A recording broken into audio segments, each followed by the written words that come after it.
Hello and welcome back to another video. Today we're talking about the holders of the Premier League, which of course is Liverpool. Although it's next to impossible for Liverpool to actually retain the Premier League, they do have a very good squad on FIFA.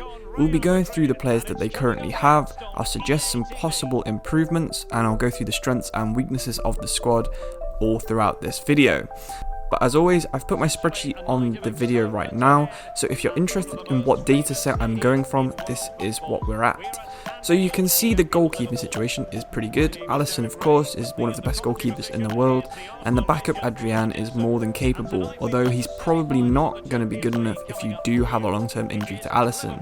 So maybe a backup goalkeeper could be something that Liverpool are interested in doing. So I'll add that to the list of players we'll suggest at the end of the video, a backup goalkeeper. The left back position is very good as you'd expect.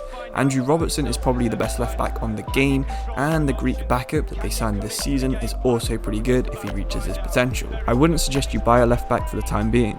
Similar case at right back, with of course Trent having potential to be by far the best right back in the world, and the backup in Nico Williams also being pretty solid. While Nico Williams doesn't have the overall at the minute, you will have to rely on Trent pretty much every match until he gets to his potential, so you're going to have two good right backs when the time comes. So we won't have any right backs in our suggested transfers at the end of the video. Although it doesn't look it from this spreadsheet, centre back is another well stocked position. Virgil Van Dijk is the highest rated centre back on the game.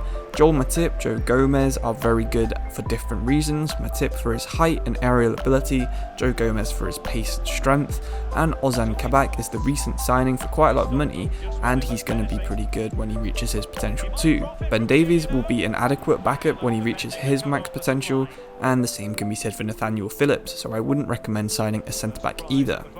Defensive midfield is looking pretty good as well. Fabinho and Jordan Henderson, both very good midfielders, although Fabinho's 26 and Jordan Henderson's 30, so you might want to get someone you can develop into a good central defensive midfielder, and I'll suggest some backup future potential players in central defensive midfield at the end of the video. Liverpool don't use left and right midfielders, instead they use left and right wingers, and as you'd expect, Salah and Mane are both amazing. Diego Ojata is another good player on the left wing, and Xherdan Shaqiri is a good backup for the right wing, so you're probably not going to want to sign any backup wingers or any first choice wingers here either.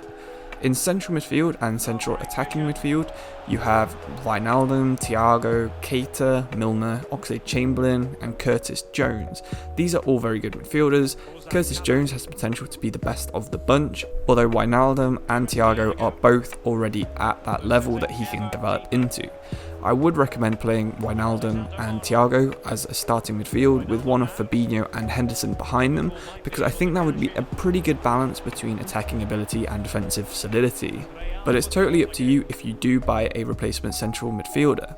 If you play a different style where you do like having players playing as an attacking midfield focus point, you might want to sign someone at attacking midfield, because the squad currently doesn't have anyone of any ability in this position. Keita and Thiago can definitely play in this position, and to a lesser extent Giorgio Wijnaldum can also play pretty well at attacking midfield like he used to do for Newcastle. But just in case you do want a difference in midfield, because these are all fairly similar players, I will suggest some midfielders for the end of the video. The final position in the squad is of course striker and central forward. This is what Roberto Firmino counts as, and the only other out and out striker in the whole squad is Divock Origi. A weird thing about Divock Origi is the amount of potential he has despite being 25 years old. He's got the same amount of growth as someone like Diego Ojata or Joe Gomez, despite them being 2 years younger. Someone like Fabinho and Andrew Robertson's only a year older, yet they can only grow 2 points, whereas Origi's still got 5 points to develop with. This means when he does reach his potential, he'll be a low 80s, so more than good enough to be a Premier League starting centre forward. Although if you are Liverpool, you're probably going to want someone who's title class, which is more in the 85 to 90 rated for striker. The other striker, of course, is Roberto Firmino, who does divide opinion on where he plays. If you do move to a central attacking midfield, you could easily retrain Firmino to play this. He's got the work rates, the skill moves, and the ball playing ability to be a very good attacking midfielder. You could probably play him anywhere from striker to central defensive midfield, and his ability on the ball and his just effort he puts in, he would be good enough to play there. But this means you're probably going to want to sign someone who's an out and out goal scorer throughout the season. Of course, the way Liverpool set up is to get loads of goals from the wingers, and it's more like a false 9 they play. But if you do want to go to a more standard 4-3-3 with the goal scorer playing centre forward, I'll have some suggestions in this next little bit where we'll talk about the transfers, which is starting right now. So because we've just talked about striker, we'll get straight in with the striker position. The best striker that I think Liverpool could realistically sign is England's number 9, Harry Kane.